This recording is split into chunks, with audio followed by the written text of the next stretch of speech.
Now I will discuss the problems in the third assignment.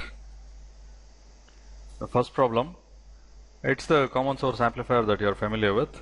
What you are asked for is the change in gain when you take into account the channel length modulation or the non-zero output conductance of the MOS transistor.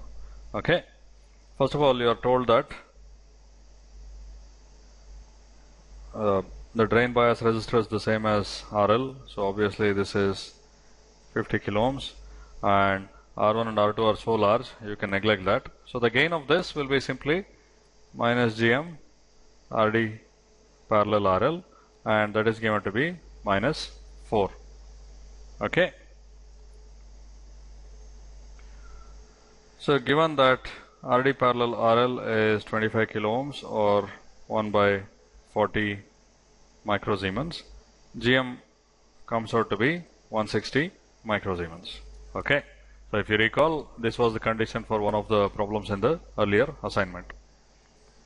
Now, if GM is 160 microsiemens, then you can calculate from mu n Cox W by L VGS minus VT equals GM that this number must be 1.6 volts. And the current mu n Cox by 2 W by L VGS minus VT square is 128 microamperes.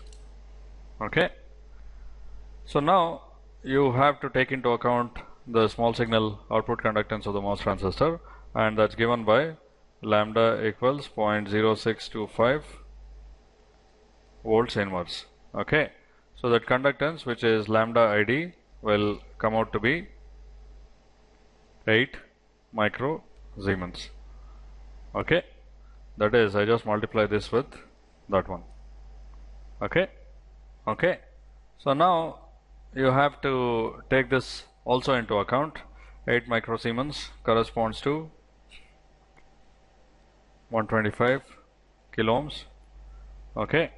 So instead of RD parallel RL, you will also have parallel RDS. Okay. In other words, you can also think of it as GM by GD, the conductance corresponding to this resistor, plus GL, the conductance corresponding to the load resistor, plus GDS, okay, which is minus 160 microsiemens, and GD plus GL is 40 and GDS is 8, so 48 microsiemens, and this comes out to be minus 3.33.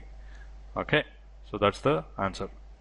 So you can see that the gain has reduced because of the output conductance of the MOS transistor. It was supposed to be minus 4 if you didn't take this into account, but if you do take this into account, it comes down to minus 3.33. Now you have to modify the value of RD and the supply voltage so that you get the original gain of minus 4. Okay. So minus GM divided by GL plus GD plus GDS must be minus 4. Okay. And this is 160 microsiemens and GL is 20 microsiemens and GDS is 8 microsiemens. These are all fixed. So it's very easy to see that GD should be 12 microsiemens. Okay.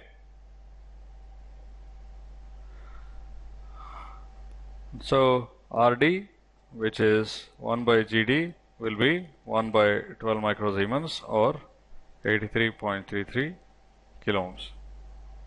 Okay.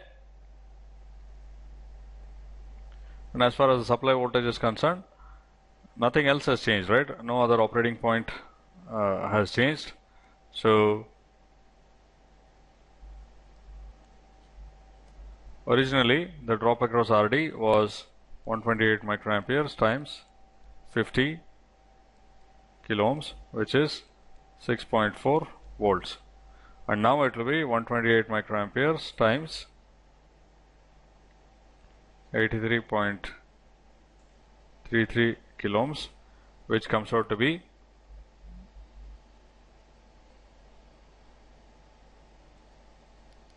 10.67 volts. Okay, and the VDS of the MOS transistor was 3.6 volts. So originally we had this plus that to give you 10 volts. Now we have this plus that to give you 14.27 volts. So this is the new supply voltage. Okay.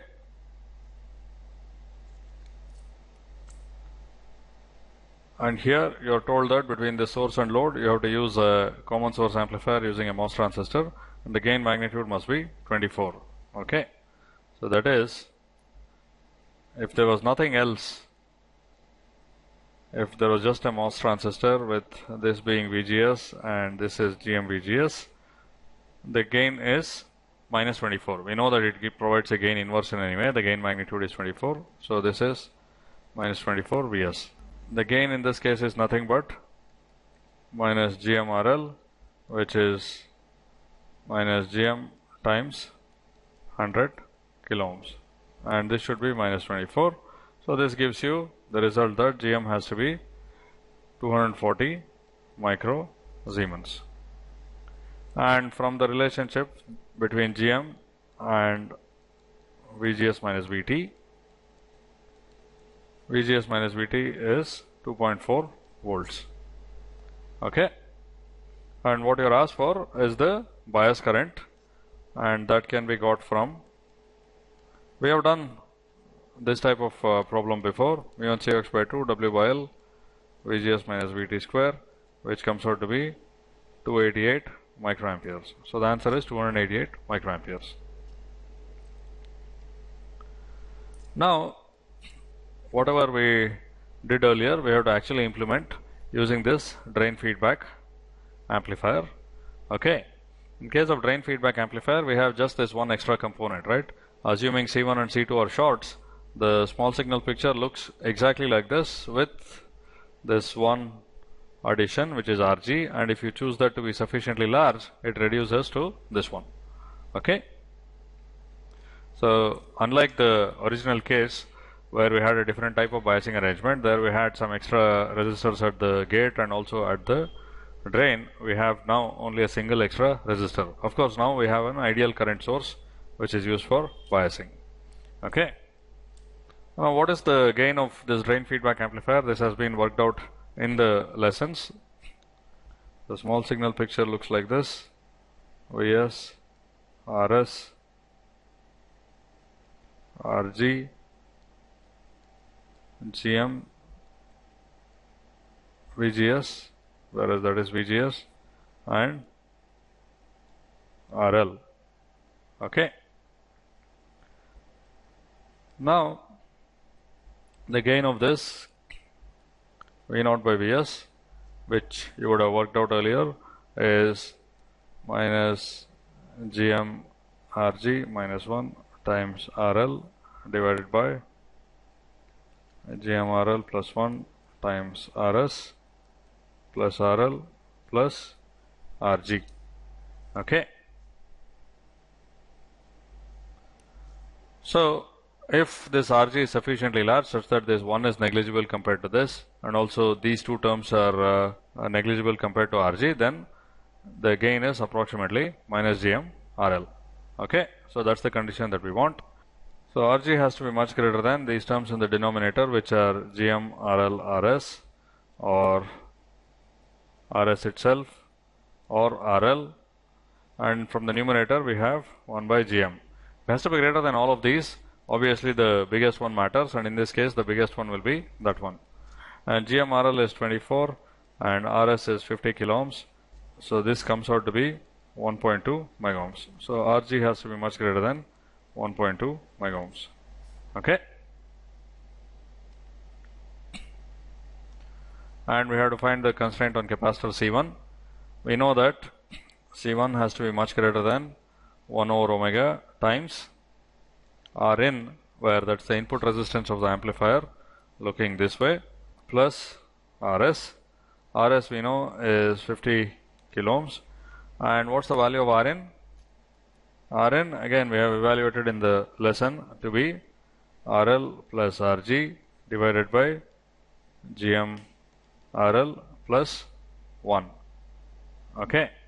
And RL we know this is 100 kilo ohms, and Rg, what is that? You are given here that Rg should be 20 times the constraint. So that is 20 times 1.2 equals 24 megohms.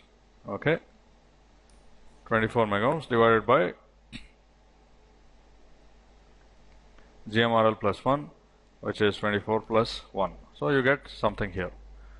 And if you evaluate this, where omega is 2 pi times 10 to the 3 radians per second, corresponding to 1 kilohertz, you will find that C1 has to be much greater than 157 picofarads.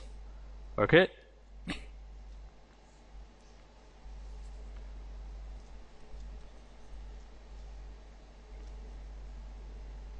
And in this case, you have to calculate the constraint for C2. C2 has to be much more than 1 over omega times R out plus RL. Okay, you are asked to take the total resistance, not just the load resistance. And what is R out? R out is the resistance looking that way.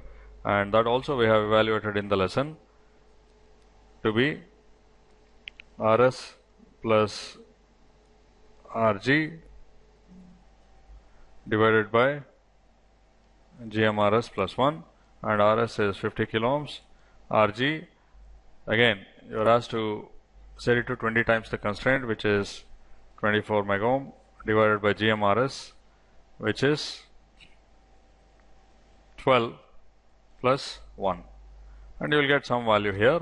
And if you calculate this constraint, again at omega of 2 pi times 10 to the 3 radians per second, you will find that C2 has to be much more than 82 picofarad. Okay.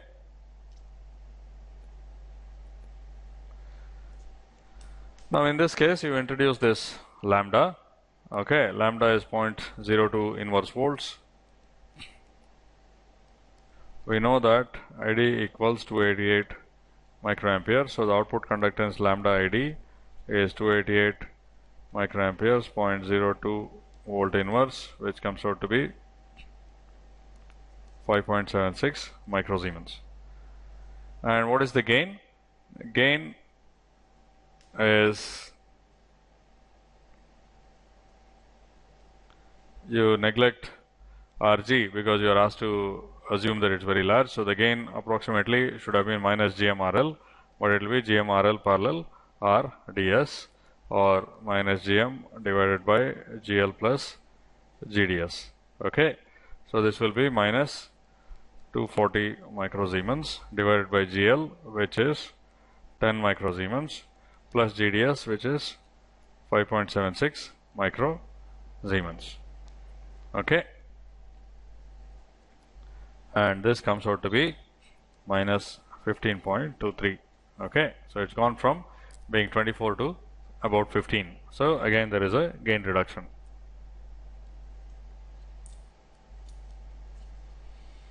Now here you have some circuitry around the MOS transistor, and you're asked to calculate the bias current. How do you do this? Assume that this is ID,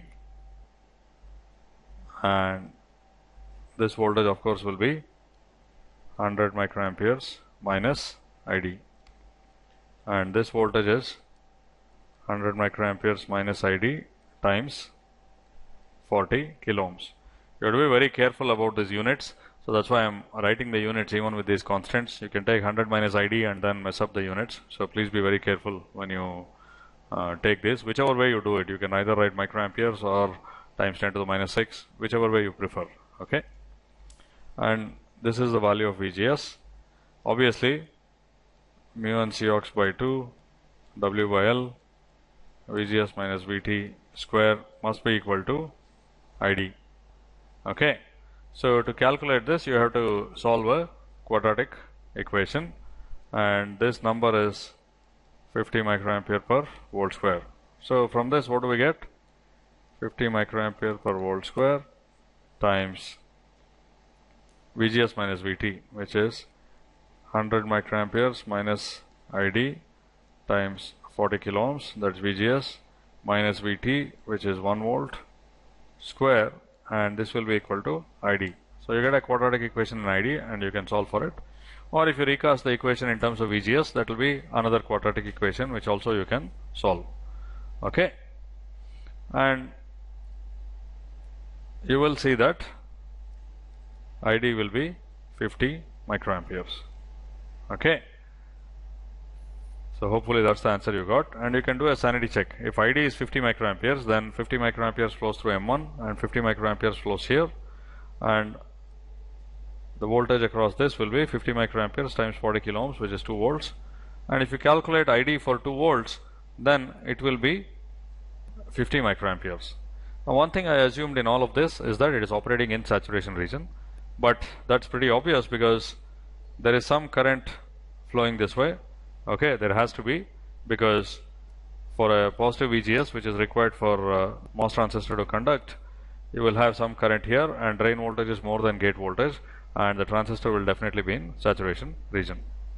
And here you are asked to calculate the small signal incremental conductance between this drain and ground, or drain and source. Okay, how do you do that? In the incremental picture, the current source is an open circuit. So you have the MOS transistor, okay, and at a bias current of 50 microamperes, this will be 100 microsiemens. This is VGS, 100 microsiemens times VGS. But this is not all we have. We also have a resistive divider, 40 kilo ohms and 40 kilo ohms. And the procedure for calculating the resistance between any two terminals is always the same. You apply a test voltage or test current and find the resulting current or voltage. So let me apply a test voltage here. We test, find out the value of I test, and take the ratio V test by I test. Okay. So first of all, because I have applied V test here, what is the value of VGS that appears? This is a resistive divider, so VGS equals V test by 2. So the current that flows in here is V test by 2 times 100 microsiemens, or V test times 50 microsiemens. In addition to this, there is a current in this control source. There is also a current through the series combination of 40 kilo ohm resistors. Okay, and how much is that? That is basically, that current is V test by 80 kilo ohms, or 12.5 microsiemens times V test. Okay. So what's the resistance? V test by I test equals